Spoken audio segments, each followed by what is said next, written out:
Donc là, on nous parle encore de la préparation pour Matan Torah. Et là, Akadosh Baruch Hu, il demande à Moshe Rabbeinu de prévenir Am Israël de se préparer 3 jours de purification pour pouvoir recevoir la Torah. Et là, il nous dit, c'est quoi la purification? Al Tikshu et l'Isha. N'allez pas avec vos femmes. N'allez pas avec vos femmes pour être préparés pour recevoir la Torah. Alors, la question, elle se pose, quel achana il y a ici? Quel achana il y a ici dans le fait de ne pas aller avec sa femme? Parce que Mima Nafsha.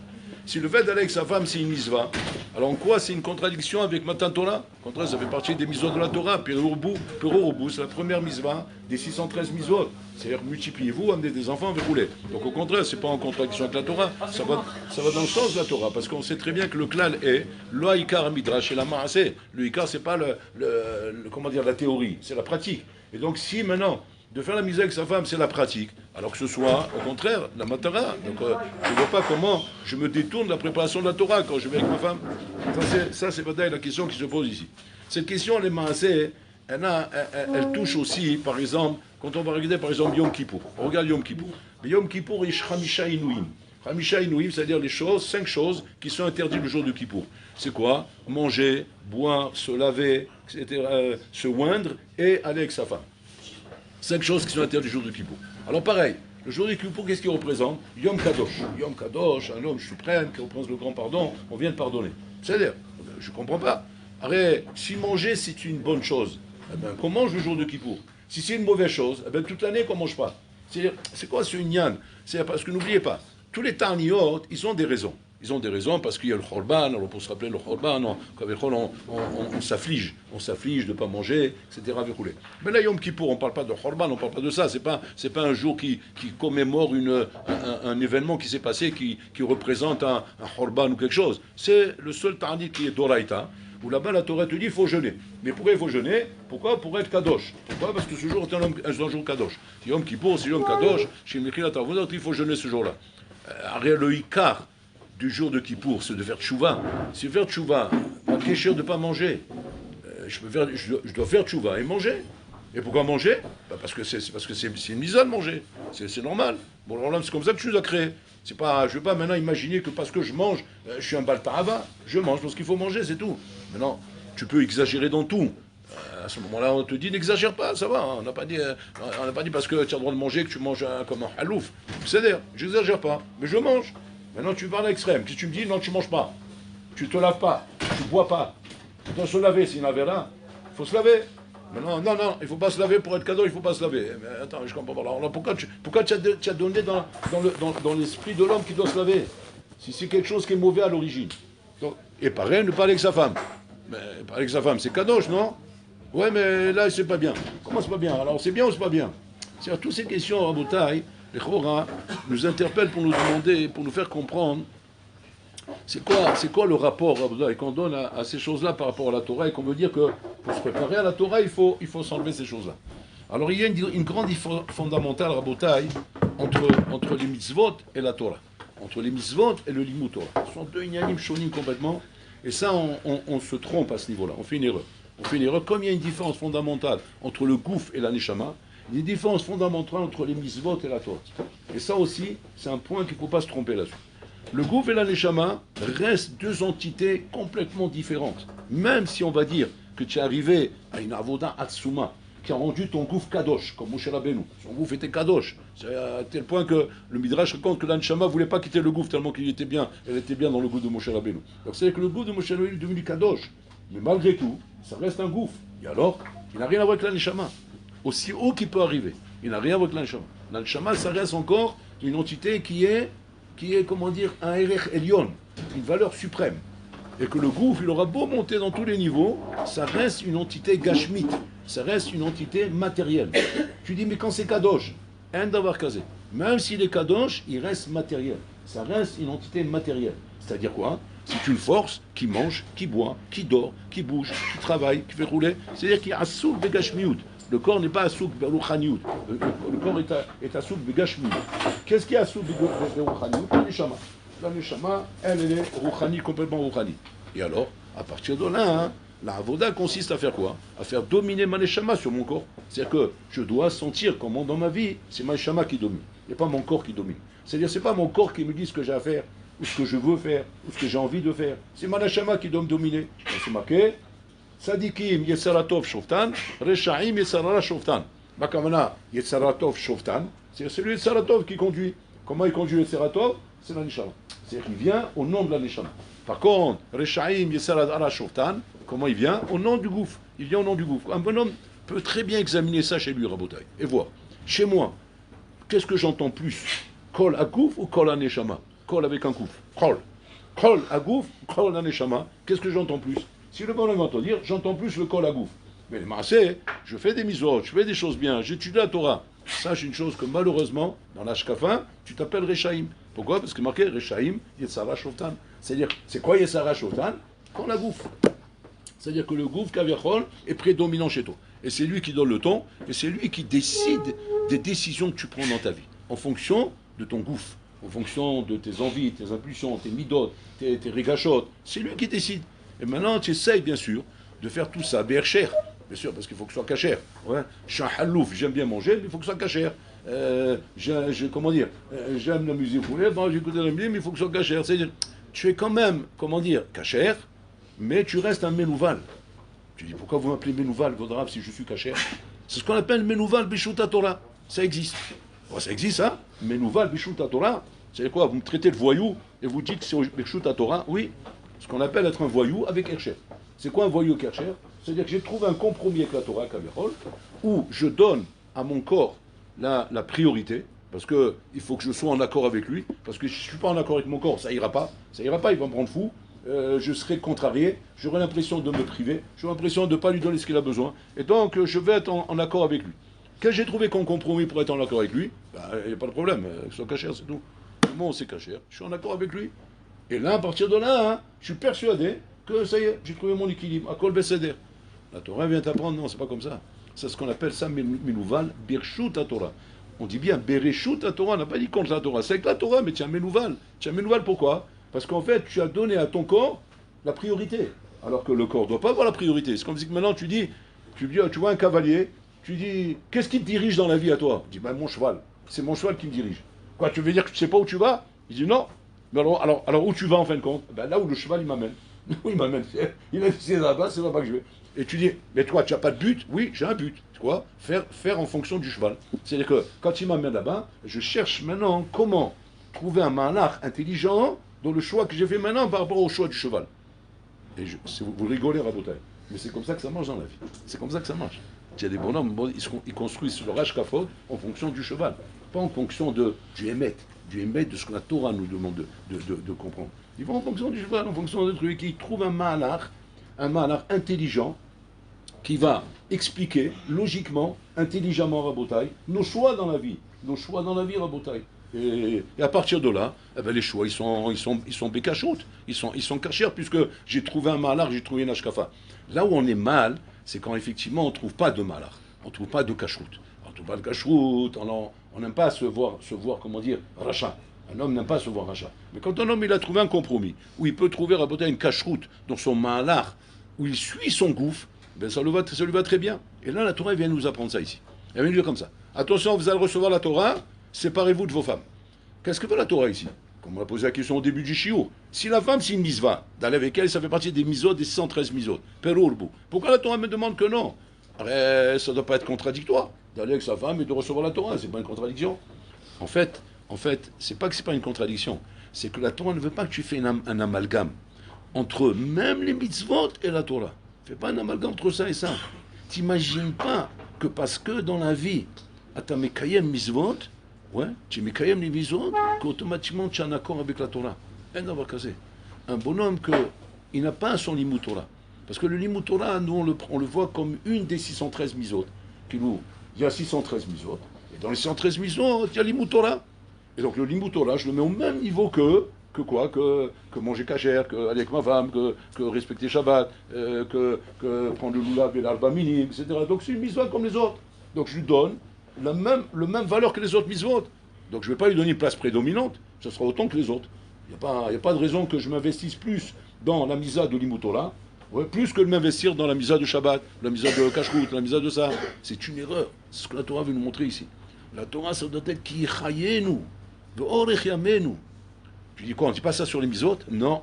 On ne dit pas sur les misot qui chayin ou ve'orech yamenu. Les misot, rabotai, c'est quoi alors? Le Rambam, il appelle les misot etzot. Pourquoi il appelle ça etzot? Conseil. Bizarre, c'est bizarre le nom qu'il c'est faire un misot. Hein. Rambam, mais c'est faire un misot, appelle les misot etzot. Il dit dans la Torah, on a 613 etzot et on a Torah. C'est quoi etzot? Il veut par là te définir exactement c'est quoi une misot. Misva, c'est vrai que dans le mot, on veut dire tzivouille, c'est un tzivouille d'Hachem. Mais ce tzivouille, il est là pourquoi? Pour te donner une etza. Quelle etza? Que, comme tu as un gouffre, les misot, elles ont été données à cause du gouffre, pas à cause d'un neshama.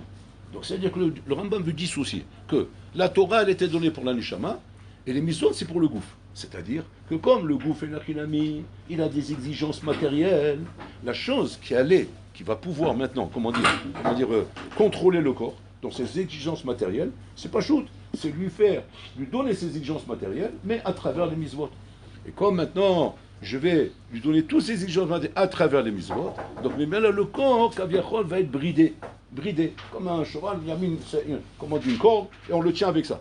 Maintenant, avec ça, hein, attention, on n'oublie pas le Ikar. C'est quoi le Ikar? C'est l'Imutora. L'Imutora, c'est un Neshama, c'est ça le Ikar. Le Ikar, c'est comment voir comment un Neshama dirige ton corps. Donc, c'est un Neshama doit être celle qui donne le ton. Elle donne le ton par quoi? Par la Torah, pas par les misvot, rabotai. Donc quand tu vois un bonhomme, que lui il te dit, par exemple, comment dire que sa grandeur, elle est évaluée par quoi? Par le kiyum misvot. Mais par exemple, par contre, l'Imutora, tu dis, c'est pas mon truc. C'est pas mon truc, j'accroche pas ça. J'accroche pas l'Imutora. Par contre, je suis très, très à fond dans le kiyum misvot.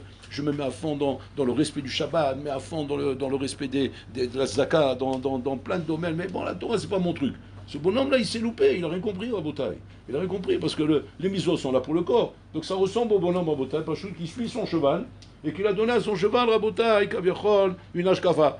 C'est-à-dire, Menouval, Birshut Torah. C'est-à-dire, Menouval parce que tu suis ton corps, Birshut Torah parce que tu fais les misos. Mais les misos, c'est un aliment pour ton corps, c'est pas un aliment pour ton neshama. Ta neshama, elle a besoin de Torah, elle a besoin de l'étude de la Torah. Et l'étude de la Torah, Botaï, c'est l'essentiel. C'est pour ça que la Torah vient te dire, séparez-vous de vos femmes. Pour que tu comprennes bien qu'il faut bien dissocier ces deux choses. Dissocier le Kiyum Mizot et la Torah. La même chose le jour de Kippour. Le jour de Kippour, on vient te dire Hamisha Inouim. Ne fais pas ça, ne fais pas toutes ces choses-là. Pourquoi? Pour que tu comprennes que, pour t'accrocher à Bola, mais pourquoi Kippour? Pourquoi Kippour d'Afghan? Parce que c'est pas chaud de Rabotai. Kippour, c'est le jour de Matan Torah. C'est le jour de Matan Torah, Rabotai. Il faut bien savoir que la Torah elle était donnée à 2 reprises. Première tentative échouée, deuxième tentative réussie. La première tentative, c'est quand? C'est Shvasa Betamuz. Où là, Moshe Rabbeinu descend avec l'étape de la loi, il voit le Hegel, il casse l'étape de la loi. Tentative échouée. Où est-ce que la deuxième fois, la tentative, elle était réussie?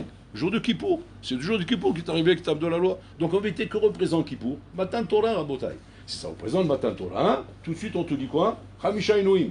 Déconnecte-toi de tout ça. Pourquoi? Pour ne pas faire l'amalgame, encore une fois. Que tu comprennes quoi? Que le Ikar, c'est la Torah. C'est pas les misos, c'est pas le Kiyum misot. Maintenant, c'est sûr que si tu poses la question et tu dis comme ça, qu'est-ce qu'Hachem préférait? Un homme qui abandonne les misot mais qui garde la Torah, ou bien qui garde la Torah et qui abandonne les misot? Un bon homme va te dire, moi j'ai ça, moi c'est ça ou ça. Je ne peux pas me mettre sur les deux trucs, c'est ça ou ça. Alors que lui-même il le dit. Lui-même il te répond à cette question. Alvaï oti azavu vetorati shamaru. Qu'est-ce qu'il dit Hachem? Ben, c'est quoi oti azavu? Mais misot. C'est-à-dire qu'ils n'écoutent pas ce que je leur demande. Aval torati shamaru. Qui garde ma Torah. Qui garde ma Torah. Même pour le sport. Qui garde ma Torah et qui continue à étudier la Torah. Pourquoi? Chez Or, chez Batora, Tarzir, Otam, les moutons. Le or qu'il y a dans la Torah va les ramener. Il va les ramener. Alors que le misot, il n'y a pas de or. Ça ne te ramène pas là-bas. Là-bas, tu peux être un Menouval, Birshut Torah. Tu peux être un bonhomme, un gangster au nom de la loi. Un gangster au nom de la loi, c'est un bonhomme qui fait des magouilles, qui trompe, qui vole. Il fait du CO2, il fait du gaz, il fait de la TVA, il fait de la haroued, ouais.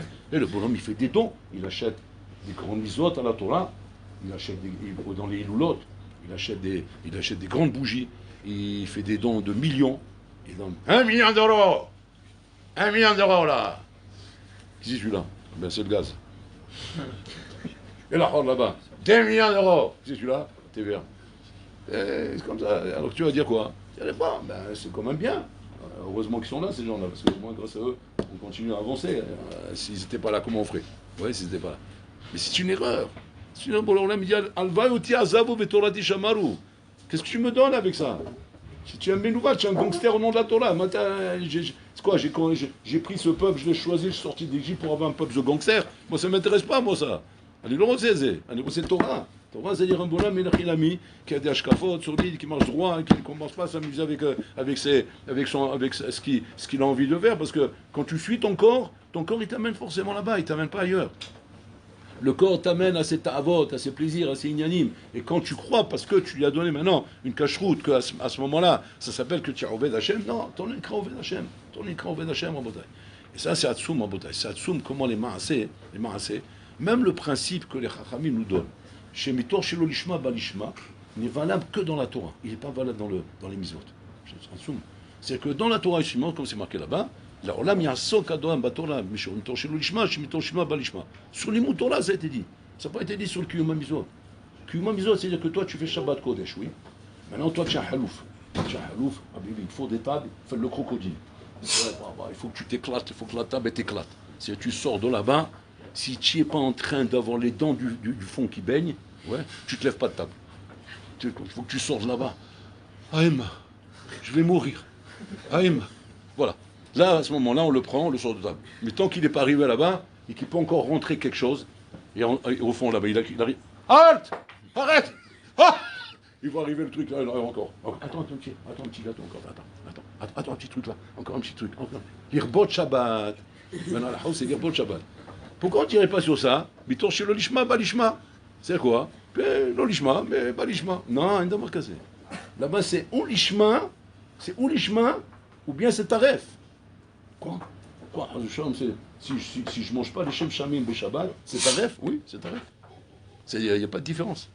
C'est-à-dire qu'il y a taref begouf, il y a taref beashkafa rabotai. Un bonhomme rabotai qui rend le Shabbat rabotai une grande bouffe, Chaz Shalom, c'est pas un Shabbat, c'est un Hilul Shabbat.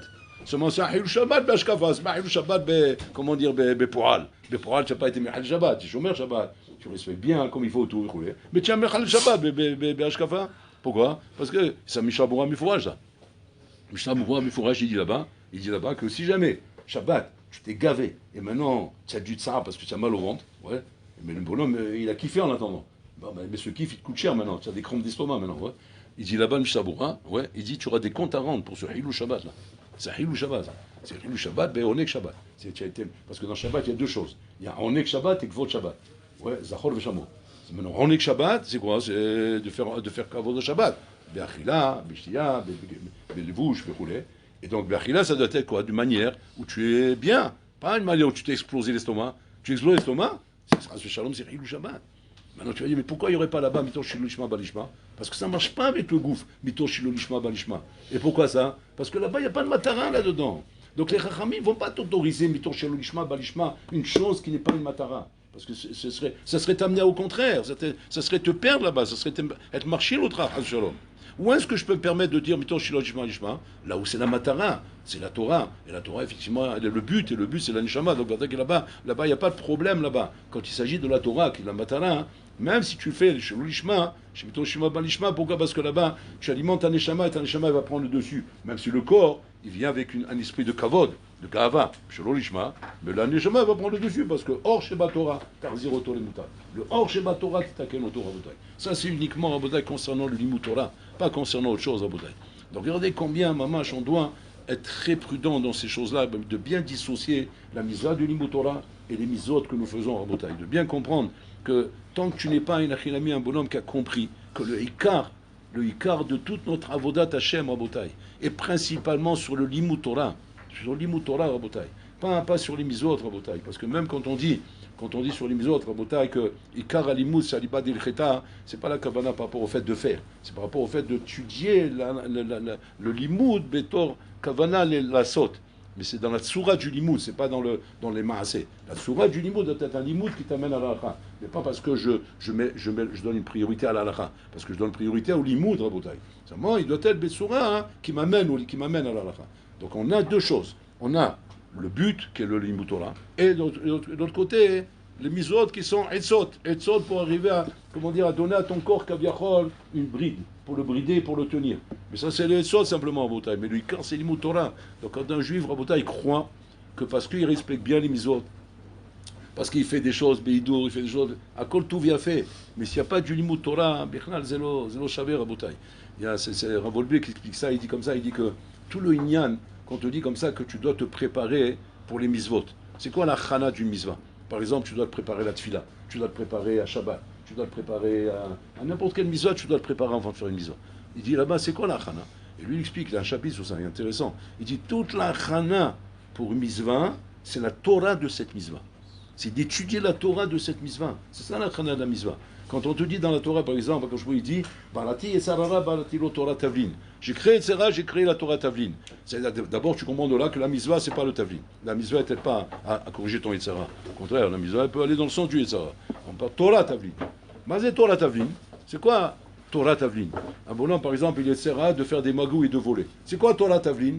Étudier à la Chod Gezel. C'est-à-dire la Torah qui parle de ça. C'est ça, Torah Tavlin. La Torah qui parle de ça et qui va t'apprendre, comment tu dois te comporter. N'importe quel domaine, tu as un problème dans, je sais pas moi, Tava, étudie sur ça, étudie la Torah sur ça. Donc c'est-à-dire que la Torah, elle est qui est censée te donner, mamash, la shkafa, nechona, et le bon esprit dans la vie, c'est pas juste, c'est le limud Torah Rabotai. Donc un homme doit faire très attention à Rabotai, de ne pas prendre à la légère le limud Torah. Le limud Torah, c'est Ikar Ikarim. Et c'est pas stam que David Ameler lui-même, il dit Ma'avti Torah Toecha, Kolayom Isichati. David Ameler, qui était le roi, il avait Habibi, plein de choses dans la tête. Mais il te dit non, la chose Ikari pour moi, c'est le limud Torah. La chose principale pour moi, c'est le limud Torah. Mais limud Torah, ni lo shavik rouge par Olamazé. Pourquoi? Parce que, comme on vient de dire, parce que la Torah, c'est le Ikar du Binyan à Adam. Donc, ne pas s'imaginer que parce que, bon, Hachem, on fait des choses, on prie 3 fois par jour, on fait des misos, on fait des inyanim, qu'on peut se dire quelque part, même si je suis un batlan, même si je n'étudie pas la Torah, c'est l'on aura. Le Rav de Poniovich, Rabotai, c'est jusqu'à aujourd'hui ce minag. Ce minag que je vais vous dire, il est jusqu'à aujourd'hui. Le Rav Poniovich, à l'époque, il a fait une takana à Poniovich, interdit de chanter Shabbat. Il n'y a pas de chant Shabbat. Vous allez à Poniovich aujourd'hui, vous allez voir, ce soit à table, vous voulez, mais vous demandez, mais ils sont malades, ils mangent, ils sont sorts, il n'y a aucun chant Shabbat. Tu vas leur demander, mais qui c'est qui a interdit ça? Ils vont te dire, c'est le Rav de Poniovich. À son époque, il avait interdit. Maintenant, pourquoi il a fait ça? Pourquoi il a interdit? Regardez la réponse qu'il a donnée. Nous, on va être mal avec ça. Il dit là-bas, la réponse qu'il a donnée, c'est quoi? Il dit, parce que je ne voulais pas qu'un bonhomme puisse croire qu'à la yeshiva, il puisse valoir quelque chose en dehors du limud Torah. Qu'il puisse valoir quelque chose en dehors du limud Torah. Il est capable de croire que parce qu'il chante bien, il vaut quelque chose. Non. Si tu n'es pas un bon limoud, eh ben, tu es un tokar. Tu dis, oui, mais je chante bien. Non, tu ne chanteras pas. Voilà. Comme ça, au moins, ça sera clair. Donc, on verra que tu es bon, soit en limoud, soit tu es un tokar. Regardez, c'est Hatsum. Regarde, pour le Wichro, c'est pas de la rigolade. Regarde où il est parti, pour pas que tu puisses imaginer. Et combien, Balmanan, combien on se fait attraper avec ça, Ramoutaï? Combien on se fait attraper avec ça? On se trouve bon dans un domaine, dans la chanson, on se trouve bon dans une misva. On est persuadé que voilà, c'est ça mon Yiddishkeit. C'est ça comment dire, c'est là-bas que je suis juif, c'est là-bas que je suis avant. Si tu n'es pas bon dans la Torah, tu ne vaux rien. C'est là, comment dire, c'est nerf, c'est un nerf qui n'est pas allumé. Qui est nerf misva et Torah. Oh, un nerf qui n'est pas allumé, à quoi il sert? Il ne sert à rien. Si demain je t'offre des bougies, je t'offre une tonne de bougies, mais je ne te donne pas la boîte d'allumettes, ça ne sert à rien cette tonne de bougies. Qu'est-ce que je vais faire avec ça? Je reste dans l'obscurité. Alors que si moi j'ai une allumette, moi j'ai un peu de lumière, ben là tu n'as rien. C'est qui la lumière? C'est la Torah. Sans Torah, tu n'as rien. Donc ça, il faut bien que le monde se mette ça dans la tête, que bli Torah ni lo shavek rouge, et ni kloum bli Torah. Donc pas prendre ça à la légère, Botaï. Surtout quand on vient à l'Yeshiva, on passe 1 an, 2 ans, le machin, est-ce qu'on passe à l'Yeshiva?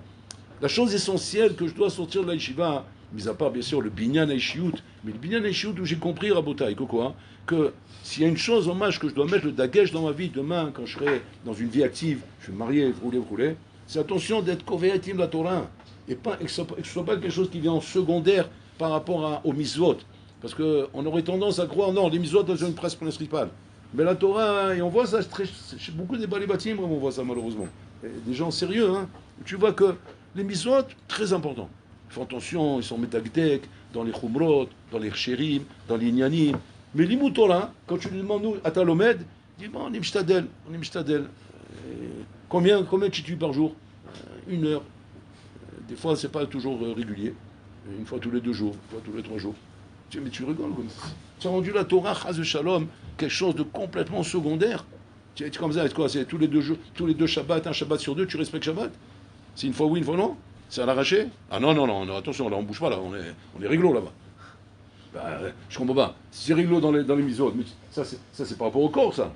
Là, les gens kol sheken que tu dois être hyper réglo. C'est-à-dire que tu dois avoir des klalim de tes zdarim qui doivent être à botaille au moins aussi important que le kiyum des misotes que tu fais. Au moins. Normalement, plus même.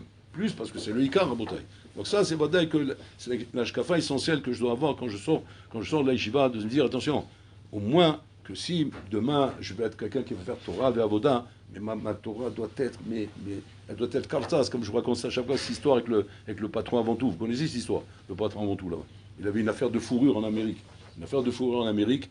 Et lui, bon, il travaillait avec sa femme dans le magasin. Sa femme maintenant, et lui, pourquoi il mettait sa femme? Parce qu'il avait un zman de limoud. Un zman de limoud, il était chacham, il se payait un avraire, un tueur à gage, c'est un bon homme, un tamid chacham. Il venait au bureau pour étudier. Pas lui, voilà, non, ici. Il vient ici, il s'enfermait dans la pièce d'à côté, il avait son bureau, il avait le tamid chacham, il s'assoit avec lui, le temps qu'il a décidé, 2 heures, 3 heures, il étudie, il se met avec lui. Maintenant, il avait une kabbalah. Que quoi? Que quand il étudie, on ne dérange pas. Un d'avoir casé. Quoi qu'il arrive. Pachout, il disait à sa femme, voilà, quand je rentre dans cette pièce, de telle heure à telle heure, je suis mort. C'est quoi, je suis mort? Si quelqu'un il vient et me demande après moi, tu dis, il est mort. Voilà. On l'a enterré la semaine dernière, on est mort. Quoi? Le pauvre. C'est quoi, c'est vrai? Mais on n'a pas vu, on n'a pas entendu. Ben oui, c'est passé dans la nuit, il n'y a personne. Quoi, mais personne n'a entendu? Eh ben non, disparu. Il est mort. Ah oui, il est mort. Non, rien enterré. Et après, il le voit sortir. Mais il le voilà. Et ben, il a ressuscité. Voilà. Il se foutait des gens. Mais c'est comme ça qu'il fonctionnait. Un jour, sa femme, il est en train d'étudier avec Sarah Vloutin, elle tape à la porte. Alors, comme ça, il est affolé.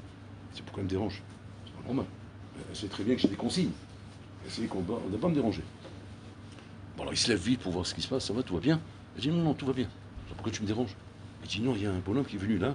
On est sur une grosse affaire. Il veut signer ici une commande d'1 million de dollars. J'ai refait mon mari. Tu vas pouvoir étudier pas 3 heures, tu vas pouvoir étudier 6 heures. Il dit, tu n'as pas compris que c'est le Satan qui s'est déguisé? J'ai dit, quoi le Satan? Pourquoi le Satan? Quoi, 1 million de dollars, c'est le Satan? Oui, c'est le Satan. Parce que pourquoi il vient d'Afka maintenant? Pourquoi il vient pas en dehors des heures? Regardez comment il repart le Satan. Nous, on ne l'aurait même pas repéré, tellement qu'il est bien maquillé. Ouais. On aurait vu 1 million de dollars. J'ajoute 3 heures. Elle est belle. Oui, je refais. Lui, il ne regarde pas comme ça. Comment il regarde? Si il vient me déranger dans mon limud Torah, c'est le Satan. S'il dérange sur un autre domaine, c'est pas ça. Non, pas forcément le Satan. Ça peut être bien. Au contraire. Sache apprécier les bonnes choses, les beaux cadeaux qu'Hachem veut te faire. Mais quand il vient me déranger dans mon limud, c'est pas bon. Un bonhomme, il vient, puis on est en plein limud, comme ça, en plein Eyoun, il va dire, dis-moi, David, j'ai une proposition, j'ai un chido pour toi, mais c'est une bombe atomique. C'est la fille de Rav Steinman. Le fait qu'il vienne te voir, dont on parler de ça, c'est le Satan. En fait, c'est pas la fille de Rav Steinman, c'est la fille du Satan. Alors qu'est-ce que tu dois lui dire au bonhomme? Tu dis, va dormir. Voilà. Tu dis quoi, tu veux pas te marier? Non, je me marie pas. Je veux rester bio garçon. Voilà. Je me marie pas toi. Tu dis, mais alors, et cette proposition? Cette proposition, elle m'intéresse pas du moment où elle vient en plein Nimoutora. Tout ce qui vient à Mamash, al-Khishbon Nimoutora, Rabotai, sachez que Satan. Faut pas l'oli de balbel. Pourquoi? Parce que c'est la matara là-bas. Le reste, c'est nachinami. On est doché par rapport aux misot, par exemple comme ça, on peut repousser. Mais l'imotora rabotai, là-bas, c'est l'enjeu principal. Donc là-bas, on touche pas. Chez Mahine, vous